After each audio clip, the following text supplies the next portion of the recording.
It's a good thing we only come out at night. Oh, Megadeth. And once every 20 years. Yeah. Oh, that was awesome. Peace Sells by Megadeth. Liner before that, we got to talk to Dave Mustaine down at the Alice Cooper concert, and that was a lot of fun. Before that, we heard some Rat, Round and Round. Who we got? Any shirt winners? Shirt winners. Randy Who are the Roy winners? and Kathy Nirvana. Randy Roy, Kathy. Brandy Roy. Randy Roy. And Brandy Kathy. Roy and Kathy Nirvana. They won their T-shirts, Rockzone T-shirts, Rockzone Reunion T-shirts, limited edition. There's only a handful of them. Yeah, that's right. They're probably about gone now, aren't they? A few more later Some on. few We got a few. We got a few left, but A few more. It's already, well, it's already past 10. Oh, Holy gosh. cow, what am I doing? It's my bedtime. What am I doing? Oh, man. it's Gee fine. whiz. So, what were some of your highlights of what was like your standout moment of the Rockzone? What was Jeff? What was that? You got anything that just like? Standout moment. You just said it was a Standout blur, moment man. of the Are you kidding? Come Rockzone. on. I know I'm taxing your brain a little bit. Here. Everything we did, wasn't it? Come on. It was all a lot of fun. We were just a bunch of kids, just robbing the candy store and doing a lot of stuff that nobody did, and it was pretty neat. Kevin, he was the one that came up basically with the heavy metal. He was the metalhead of the bunch, and we played. I'm not sure exactly how it even started. I don't know if he went to the first owner and asked if we could do that or not, but I remember my first night on the air on WGEL, I was hired to put some rock on the air at night, and I played the first song, and I know you're going to hate this, but the first song was Springsteen. That's Born to why Run. he wants it. That's what it And is. the second song was Squeezebox by The Who. And while Squeezebox was playing, the then owner of the station called me up and said, play a country song in between some of these. So I was playing Springsteen, The Who, and then Willie Nelson. And that was the first night of it. And whenever Kevin came in, and I don't know who he asked, but we started doing that from 8 to midnight, and I was more of a just classic rock person, and he was the metalhead, and it worked. It was a good combination of both. So as far as a favorite moment, I don't think there's a favorite moment. One of the moments we talked about earlier was a little thing we had at the Bond County, or no, it was 4th of July celebration. And I went to the library and got an album with the national anthem on it. And we had boom boxes strategically placed out there, and I was back here at the studio, and whenever... You're trying to choreograph music to the fireworks. Correct. Before the fireworks, okay. Right, and whenever they lit the flag, that's when I got a call, start the national anthem, and I'm not sure how far it went in. It was one of those times in your life where you get so mad you see red, but it started skipping, and I thought I'd give it a little nudge, and that goes right across the whole rest of the song. And like I said, I was angry. I was saying some words that my mother would have slapped me for, and then I got to thinking about it, and I just couldn't stop laughing. So it was like, you go from extreme anger to just your tears rolling down your face laughing.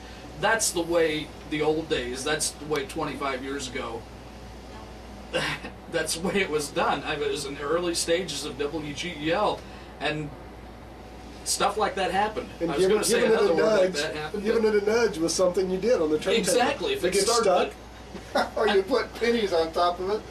Yeah, but the thing about it is on that, if you didn't hear a pop or something in the record while you were playing it, you didn't know. It was such a weird feeling, because you played those albums so much.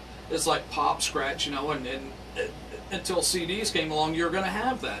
And we used to wipe off every time we play a record, we wipe it off and we clean it. And it was.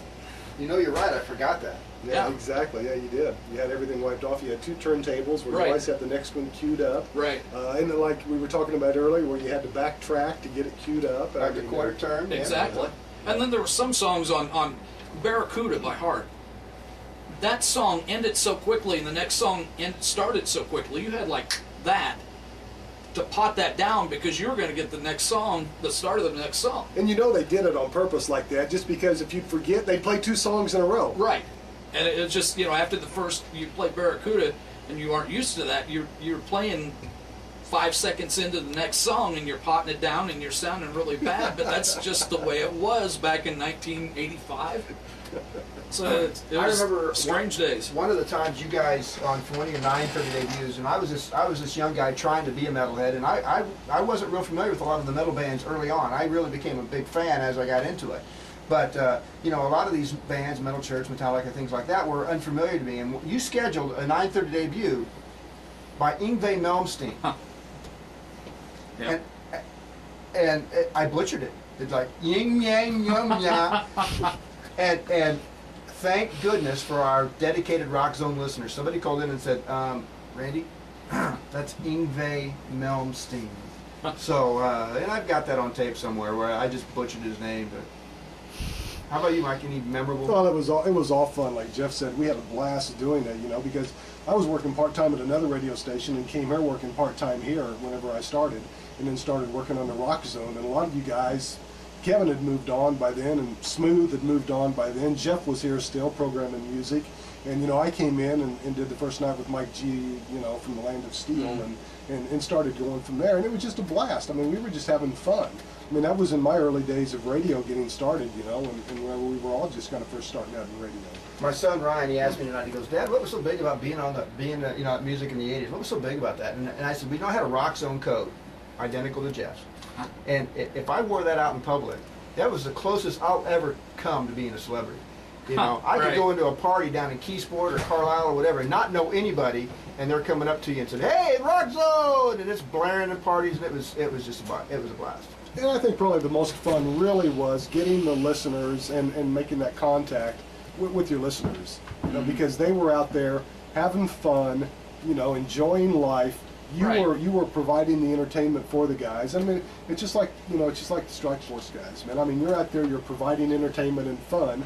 And you love doing it. And I mean, it was fun to grab the albums and wear out the album covers and wear out the albums. Right. And to play those songs when somebody called and said, "Hey, will you play Lipstick and Leather?" or whatever. Yeah, we will, Great stuff. And I know I love I guess I keep going back to Centray, but them boys and gals down in Centray, they'd cruise that strip out at the plaza. And somebody would run home and call the Rock Zone. And I remember one night I said, "Hey, if you're listening to the Rock Zone, down at the strip, honk your horn." And Moose, who is Bruce Lloyd, Bruce, I know you're listening. You're Moose, you're listening. You're a great guy. This was his idea. This reunion was his idea. He said, "We ought to do that. You guys ought to do that." And he works for another radio station down in Carlisle. Does a great job down there. But he grew up on the Rock Zone, and I was hoping he'd stop by tonight. He's going to tell some Rock Zone stories, but I know he had a live remote somewhere. But it was a lot of fun, and just being part of their, you weren't at the party, but you were part of it. It was great. Yeah, that really was the most fun. I mean, just being a part of it, and we were here providing the entertainment. That's really what was so much fun about it. Jeff, There's so many kids that call in on a Friday night or a Saturday night and say, "Hey, I'm having a party at my house, then here's the address, and you need to announce it over the air." And it's like, no, we can't do that. Have a good time, but we're not going to announce, where you're having your party. Your mom and dad might not like it too much. You get 200 people out there. But in those days, they probably had them anyway. It didn't matter.